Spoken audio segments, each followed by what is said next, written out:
Bismillahirrahmanirrahim. Assalamualaikum warahmatullahi wabarakatuh. Yang saya banggakan mahasiswa-mahasiswi Fakultas Ekonomi dan Bisnis Unisma Malang, wabil khusus yang ikut di mata kuliah saya di sini, yaitu Dasar Ekonomi Islam dan Ekonomi Islam, yaitu Prodi Perbankan Syariah 2020 dan Manajemen M8. Dimanapun Anda berada, semoga sehat selalu dalam lindungan Allah, amin. Oke, hari ini kita masuk pada pertemuan ke-9 di mata kuliah ini, yaitu Ekonomi Islam, Dasar Ekonomi Islam. Kita bahas, kita diskusikan mengenai investasi dalam ekonomi Islam. Seperti biasa, sebelum kita awali perkuliahan, mari bersama kita awali dengan sholawat Nuril Anwar dan doa awal perkuliahan, agar perkuliahan yang kita lakukan pagi ini supaya lebih berkah, amin. Oke, dimanapun Anda berada, monggo diikuti. Allahumma sholli ala Muhammad. Allahumma sholli ala nuril anwar wa sirril asrar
Kita lanjutkan dengan doa awal perkuliahan bisyafaati Rasulillah sallallahu alaihi wasallam. Lahumul Fatihah. Bismillahirrahmanirrahim. Alhamdulillahi rabbil alamin arrahmanir rahim maliki yaumiddin.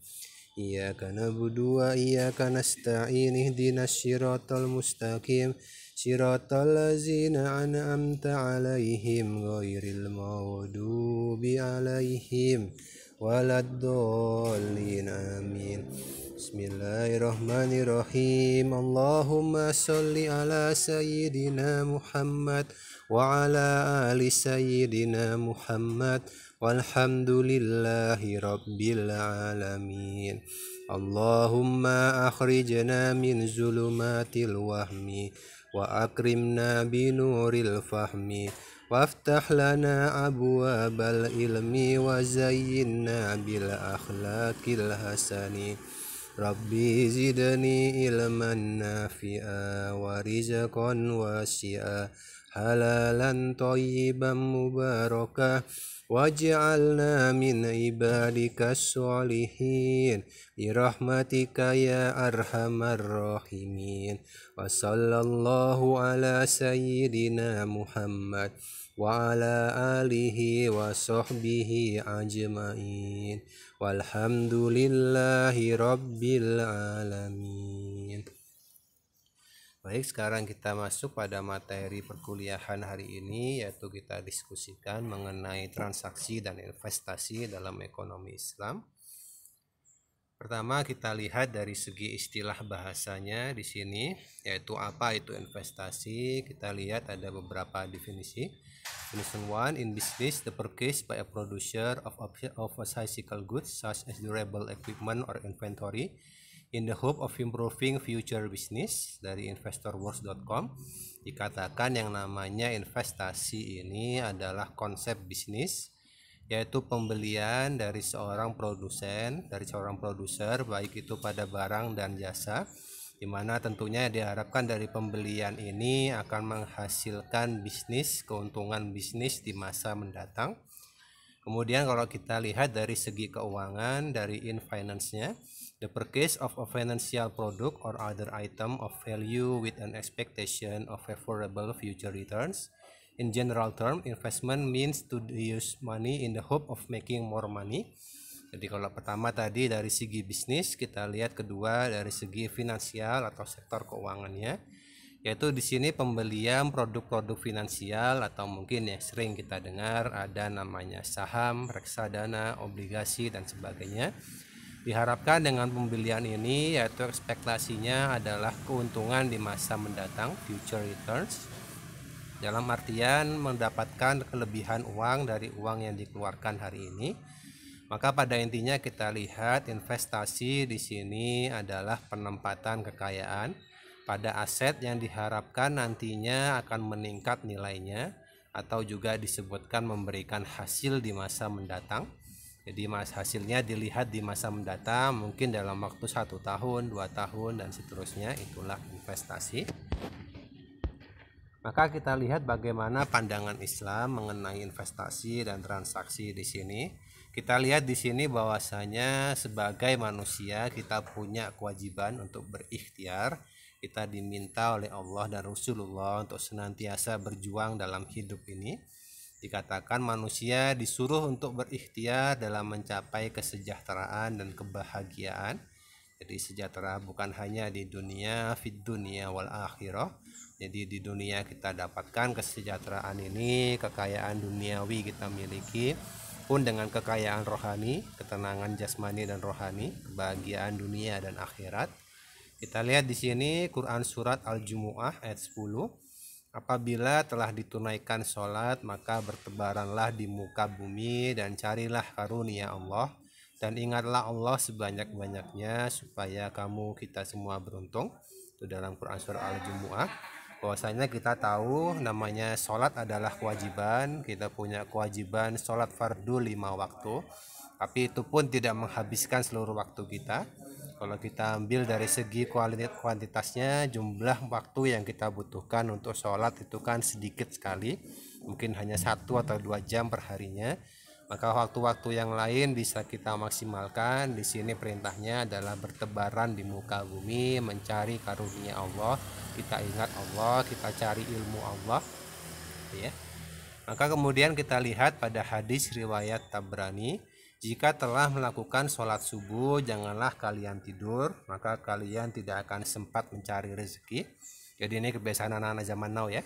Seringnya begadang sampai tengah malam, kemudian mungkin ada sukanya sampai subuh, tapi setelah subuh tidur sampai siang. Ini juga bukan hal yang benar.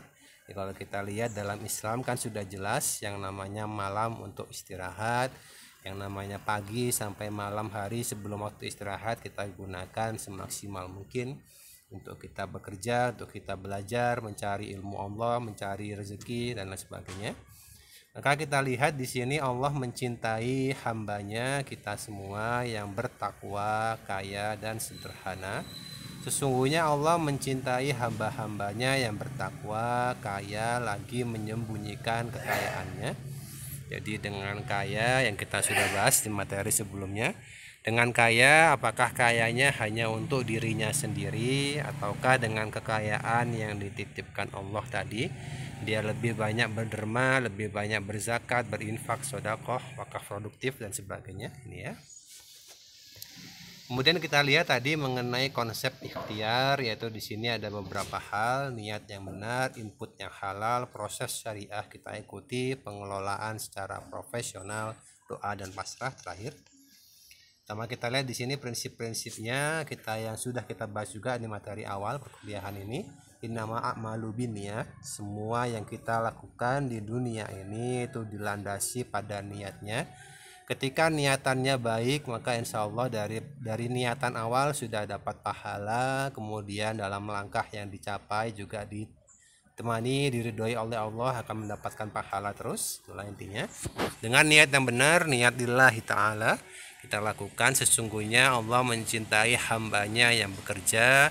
Barang siapa yang bekerja keras mencari nafkah yang halal untuk keluarganya, dipandang sama seperti mujahid di jalan Allah. Hadis riwayat Ahmad. Kemudian disebutkan juga menggunakan input yang halal. Bertakwalah kepada Allah dan sederhanakanlah dalam mencapai rezeki. Ambillah apa yang halal dan tinggalkan apa yang haram. Ini sudah jelas ya, dalam kehidupan ini kita akan selalu mendengar. Katanya ada juga orang-orang sekarang bilang, jangankan mencari rezeki yang halal, yang haram pun susah gitu ya katanya ya. Tapi itu tergantung dari niatan. Sebetulnya mencari rezeki halal itu banyak pilihannya, banyak caranya bisa kita lakukan. Kemudian kita lihat juga prosesnya di sini yaitu sesuai dengan tuntunan syariah, yaitu tidak ada riba, tidak ada goror dan maisir dalam Quran surat An-Nisa ayat 29. Hai orang-orang yang beriman, janganlah kamu sekalian saling memakan harta sesama dengan jalan yang batil, kecuali dengan perniagaan yang berlaku dengan suka sama suka. Jadi antar rodin minkum, sama-sama diuntungkan, sama-sama ada kerelaan antara penjual dan pembeli, antara produsen dengan konsumen ya. Kita lanjut di sini beberapa pola berikutnya, yaitu prinsip dasar dalam ikhtiar tadi disebutkan, yaitu pengelolaan dengan cara yang profesional didasarkan pada pengetahuan yang cukup terhadap apa yang dikerjakan. Disebutkan dalam Quran surat An-Nisa ayat 5, dan janganlah kamu serahkan kepada orang yang belum sempurna akalnya harta yang dijadikan Allah sebagai pokok kehidupan.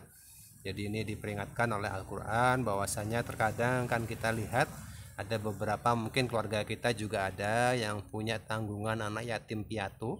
Jadi anak yatim piatu itu karena orang tuanya sudah tidak ada, kemudian dilindungi, dijadikan anak angkat oleh orang tua kita, mungkin oleh paman kita, pakde kita. Maka kita lihat di situ anak ini kan mungkin ada harta warisan peninggalan dari almarhum orang tuanya. Maka di situ jangan diserahkan dulu sebelum dia sempurna akalnya, sebelum dia mencapai kedewasaan. Kemudian dalam surat berikutnya ayat ke-6 disebutkan, jika menurut pendapatmu mereka telah cerdas, maka serahkanlah hartanya. Jadi disebutkan ini fungsinya dalam Islam, kita harus memperhatikan sesuai dengan waktu dan ukurannya ya. Kemudian selalu berdoa dan pasrahkan hasil akhir ikhtiar kepada Allah Ta'ala. Ibnu Mas'ud meriwayatkan bahwa Rasulullah berdoa, ya Allah, aku mohon petunjuk kepadamu, ketakwaan, kesejahteraan, dan kekayaan, dalam hadis riwayat Muslim. Kemudian dalam Quran surat Al-Hadid ayat 5, kepunyaan Allah lah kerajaan langit dan bumi, dan kepada Allah lah dikembalikan segala urusan. Oke, kita lihat berikutnya, kita masuk pada materi utama hari ini, yaitu kita bahas apa itu investasi dan transaksi dalam ekonomi Islam. Kita lihat yang namanya investasi, ada investasi langsung, yaitu dikatakan di sini investasi pada barang produksi dan modal kerja. Misalkan sebuah perusahaan konveksi, dia membeli mesin, dia membeli kain, itu dinamakan dengan investasi langsung. Namun ada juga investasi tidak langsung atau yang disebutkan di sini sebagai investasi pasar uang dan pasar modal. Mungkin kita sering dengar sekarang istilah cryptocurrency, Bitcoin, saham, reksadana dan sebagainya. Bentuk-bentuk investasi tidak langsung di sini. Maka kita lihat di sini beberapa filosofi investasi dalam konsep syariah. Agama Islam memandang bagaimana investasi ini. Pertama, semuanya ditujukan dengan nilai robbaniyah, bahwasanya kita yakini manusia sebagai investor, semua hal yang diinvestasikan, dilakukan, keuntungan dan kerugian yang ada di dalamnya adalah milik Allah. Jadi kita lakukan investasi tujuannya lillahi ta'ala. Mungkin dengan menjadi investor tadi kita bisa mendapat keuntungan, dengan keuntungan tadi kita bisa bagikan pada sesama. Maka di sini kita pahami dalam Islam ada Tuhan sebagai saksi bahwa semua yang kita lihat itu dilihat dan diawasi oleh Allah. Dari Abu Hurairah radhiyallahu anhu menyebutkan Rasulullah bersabda, Allah Ta'ala berfirman, aku adalah pihak ketiga dari dua pihak yang berkongsi, selama satu pihak tidak mengkhianati pihak lainnya. Namun ketika salah satu pihak berkhianat, maka Allah pasti meninggalkan keduanya. Maka itulah dikatakan dalam Islam, setiap transaksi, setiap perdagangan, setiap akad yang terjadi antara sesama manusia, maka di situ Allah melihat sebagai saksinya. Maka tujuannya di sini adalah melahirkan sikap akhlakul karimah, tidak ada tindakan penipuan, tidak ada upaya kecurangan, kemudian disiplin, menepati janji, amanah, tekun beribadah, takut kepada Allah Ta'ala, dan tidak takut pada kerugian di dunia. Inilah beberapa fungsi investasi dalam konsep syariah ekonomi Islam. Oke. Kita lihat berikutnya, selain fungsi robbaniyah ada juga nilai halal dan thayyibah. Kita lihat di sini dari niatan dan motivasinya, yaitu investasi, transaksinya, jenis barangnya, barang dan jasa yang ditransaksikan itu semuanya adalah hal yang halal, tidak mengandung haram, tidak mengandung syubhat. Misalkan kita investasi, contoh investasi saham, kita lihat sahamnya apakah saham syariah. Kalau kita lihat saham syariah di Indonesia itu ada indeksnya namanya Jakarta Islamic Index JII. Maka di situ disebutkan beberapa saham perusahaan yang sudah sesuai dengan konsep syariah. Maka di situ selain halal juga dilihat harus terbebas dari riba, goror, doror dan maisir. Kemudian kita lihat kemaslahatannya, win-win solution. Manfaat yang timbul harus dirasakan oleh pihak yang bertransaksi, oleh kedua belah pihak atau lebih. Manfaat yang timbul juga harus dirasakan masyarakat pada umumnya.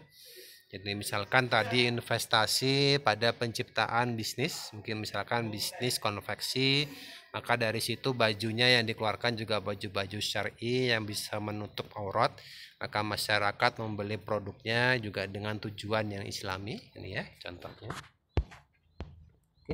Maka kita lihat berikutnya di sini beberapa transaksi yang dilarang oleh syariat Islam. Kita lihat bertentangan dengan prinsip syariah. Kita bahas lebih lanjut. Pertama di sini adanya penawaran atau permintaan palsu atau disebutkan yaitu ba'i najasi. Jadi dalam Islam kita disebutkan janganlah kita menawar jika tidak dengan tujuan membeli. Itu dikatakan sebagai penawaran palsu. Kemudian transaksinya tidak disertai dengan penyerahan barang dan jasa. Jadi itulah kenapa dalam Islam, nanti kita bahas lebih lanjut di materi berikutnya, ekonomi diharapkan berputar dari sektor real, jadi adanya penciptaan barang dan jasa. Maka kemudian perdagangan atas barang yang belum dimiliki itu juga tidak boleh. Jadi barangnya harus ada dulu sebelum kemudian ditransaksikan. Kemudian adanya insider trading juga terkadang ada yang muncul dalam konsep pasar saham, pasar modal. Jadi ada informasi orang dalam menyebutkan nanti harganya akan naik, harganya akan turun, maka ini juga dilarang dalam Islam. Kemudian transaksi margin, ada riba kelebihan di situ, adanya penimbunan, mengandung unsur suap atau riswah dan sebagainya. Maka kita lihat di sini tentunya mengenai konsep syariah dalam transaksi investasi di Indonesia itu semua sesuai dengan fatwa DSN MUI, Dewan Syariah Nasional Majelis Ulama Indonesia. Yang tentunya lebih banyak di sini dibahas mengenai investasi pada pasar modal syariah, ya. Oke, kita lanjut dulu di sini beberapa penyebab transaksi menjadi terlarang, menjadi haram adanya. Pertama, tidak halal disebabkan adanya faktor berikut: terlarang zatnya, terlarang faktor selain zatnya, ketidaksahan atau ketidaklengkapan dalam akad muamalah. Jadi kita lihat zatnya tadi, misalkan investasi pada bisnis properti, kita lihat propertinya tadi akan digunakan sebagai apa, itu kan tentu kita lihat halal dan haramnya. Jika digunakan sebagai tempat tinggal, sebagai tempat usaha, tentu hal yang baik. Tapi kemudian kalau dijadikan hal-hal yang tidak sesuai dengan hukum Islam, prostitusi dan sebagainya, tentu menjadi hal yang lain lagi. Ini ya. Ambil contoh di sini terlarang karena zatnya sudah jelas kita lihat dalam Islam ada hal-hal yang diharamkan dengan tegas, minuman keras, daging babi, bangkai, prostitusi dan sebagainya. Maka pada dasarnya transaksi ini haram walaupun akad jual belinya sah karena dia memperdagangkan hal yang haram. Oke, contoh berikutnya di sini terlarang karena faktor selain zatnya. Pertama di sini terjadi dua hal. Hal pertama melanggar prinsip antarodin minkum, yaitu di sini prinsip kerelaan antara kedua belah pihak. Jadi mungkin salah satu pihak di sini ditipu oleh pihak yang lain, maka dikatakan di sini menjadi haram hukumnya. Untuk sama-sama ridho tentunya kedua belah pihak atau lebih harus mempunyai informasi yang seimbang, complete information, mengenai barang yang akan diperdagangkan tadi, barangnya kualitasnya seperti apa. Misalkan barang second sebelumnya digunakan oleh siapa, itu sudah jelas. Maka disebutkan di sini tidak adanya asymmetric information, atau dalam fikih disebut sebagai tadlis atau penipuan, yaitu transaksi ketika salah satu pihak tidak mengetahui secara lengkap informasi yang diketahui pihak lain, maka terjadi transaksi tadi terlarang, transaksi tadi tidak dibenarkan dalam Islam. Oke, maka tadi tadlis bisa terjadi dalam 4 hal. Contoh kuantitas, yaitu pengurangan timbangan, itu jelas terlarang. Kualitas, contohnya menyembunyikan cacat barang yang ditawarkan, juga jelas dilarang. Harganya juga, contohnya menaikkan harga barang di atas harga pasaran karena ketidaktahuan pembeli akan harga pasar. Kemudian dari waktu penyerahannya, itu kapan barang tadi akan dikirimkan, itu harus dijelaskan semuanya sedari awal. Maka itulah cara transaksi dalam ekonomi Islam. Oke. Kemudian tadi selain karena zatnya, ada juga hal kedua, yaitu pelanggaran terhadap prinsip la tazlimuna wa la tuzlamun, yaitu di sini jangan menzolimi dan jangan pula dizalimi. Misalkan di sini yang terjadi adanya penimbunan, ihtikar, bai najasi, terjadi riba, gharar dan maisir dan sebagainya. Oke. Maka kita bahas sedikit di sini mengenai riba, maisir dan gharar dalam transaksi. Kita lihat di sini yang namanya riba adalah kelebihan atas pokok yang dikenakan hanya berdasarkan atas pertimbangan waktu tanpa harus menanggung kewajiban atau resiko. Jadi misalkan hutang piutang, kita meminjamkan uang ke teman kita 100.000, nanti ketika kembali kita suruh dia membayar 110.000, maka 10.000-nya tadi sudah jelas dalam Islam menjadi riba, haram hukumnya. Kemudian kita lihat maisir atau perjudian juga sangat dilarang dalam Islam, di mana hasilnya hanya semata-mata ditentukan oleh permainan, semata game of chance. Disebutkan dalam Al-Maidah 90:91. Sesungguhnya meminum khamar, judi, dan berkorban untuk berhala adalah perbuatan keji, ia termasuk perbuatan setan. Setan itu hendak menimbulkan permusuhan lantaran meminum khamar dan berjudi itu. Jadi kita lihat juga nggak jarang kita lihat di berita-berita yang awalnya berjudi, kemudian dia sampai terlilit hutang, maka kemudian terjadilah perampokan, kejahatan-kejahatan yang lain, pembunuhan dan lain sebagainya. Nauzubillah min dzalik, ya. Oke, kita lihat yang tadi selain riba dan maisir ada juga yang namanya gharar, yaitu definisinya adalah transaksi jual beli dari probable items yang eksistensinya karakteristiknya tidak pasti karena adanya resiko yang tidak perlu. Maka perdagangan tadi bersifat spekulatif mengarah pada perjudian. Maka di sini gharar timbul ketika adanya ketidakpastian atau ketidakcukupan informasi dalam persyaratan yang ada dalam kontrak, seperti harganya berapa, objek transaksinya apa saja, jumlahnya berapa, waktunya kapan, tempatnya di mana dan sebagainya, ya. Oke. Maka kita lihat tadi mengenai investasi, tentu tidak kita pungkiri yang namanya investasi bisa untung bisa rugi, ada namanya risk return, ada pengembalian, ada juga risknya atau resikonya. Maka kita lihat di sini resiko sudah pasti ada, yang dikatakan sebagai ketidakpastian hasil dari kejadian. Bahwasanya tiada keuntungan tanpa resiko, al-ghurmi bil ghunmu. Jadi dikatakan setiap investasi, setiap bisnis dalam konsep Islami tentunya akan ada pasang surut, itu wajar. Suatu waktu dia untung besar, suatu waktu yang lain karena pandemi saat ini dan sebagainya juga sangat wajar dia terjadi kerugian. Maka resiko usaha berbeda dengan gharar dan maisir. Ghurmu di sini adalah resiko yang timbul akibat faktor fundamental dari sebuah usaha. Dikatakan di sini adalah sunnatullah, tiada jaminan atas keuntungan, al-kharaj bil doman. Bahwasanya kita lihat dalam Quran surat Luqman ayat 34, dan tiada seorang pun yang bisa mengetahui secara pasti apa yang terjadi besok, dan tiada pula seorang pun yang mengetahui di bumi mana dia akan mati. Dengan demikian, konsep bebas risiko di sini tidak ada dalam syariah. Bahwasanya kita tentu harus hati-hati. Terkadang kita lihat saat ini banyak juga penipuan berkedok investasi, atau yang mungkin kita sering dengar investasi bodong, money game dan sebagainya. Jadi dikatakan di sini investasinya pasti untung, Dikatakan nanti dalam waktu berapa bulan kembali 100% dan sebagainya. Dan dikatakan tidak mungkin ada, hal yang sangat tidak dibenarkan dalam syariah Islam. Oke, kemudian kita lihat tadi beberapa hal berikutnya, yaitu mengenai terlarangnya transaksi. Terlarang karena ketidaklengkapan atau ketidaksahan akad yang ada dapat terjadi karena faktor berikut.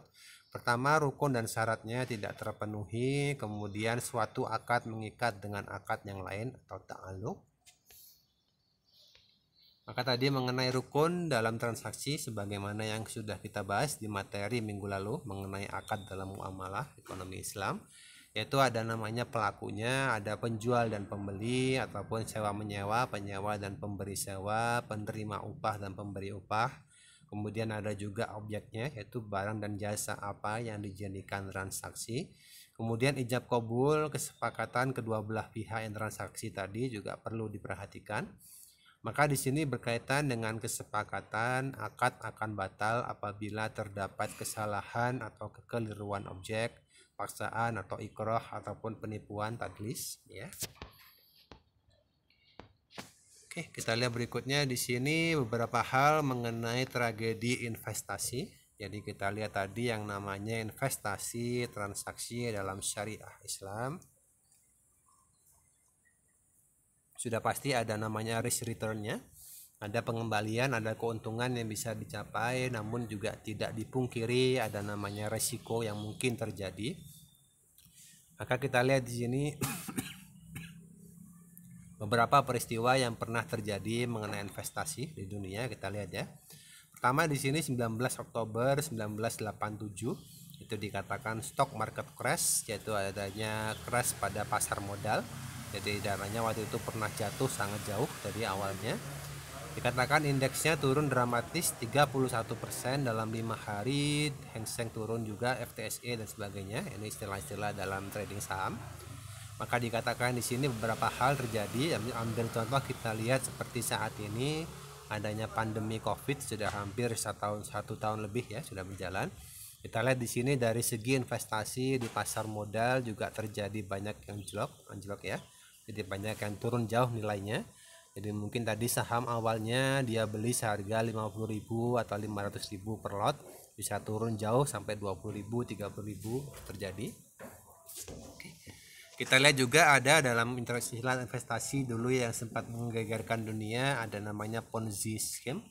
Ini dikatakan di sini terjadi sekitar tahun 1996 atau mungkin yang pernah dengar istilah money game dan MLM, multi level marketing. Jadi dikatakan di sini dengan menambahkan member baru. Jadi member yang sudah lama bergabung kemudian mencari member baru untuk meraih keuntungan. Maka kemudian saat itu terjadi istilah ini Ponzi scheme. Maka dikatakan di sini identifikasi kerugian yang terjadi saat itu dikatakan sampai 13,2 miliar US dollar sejak tahun 1996.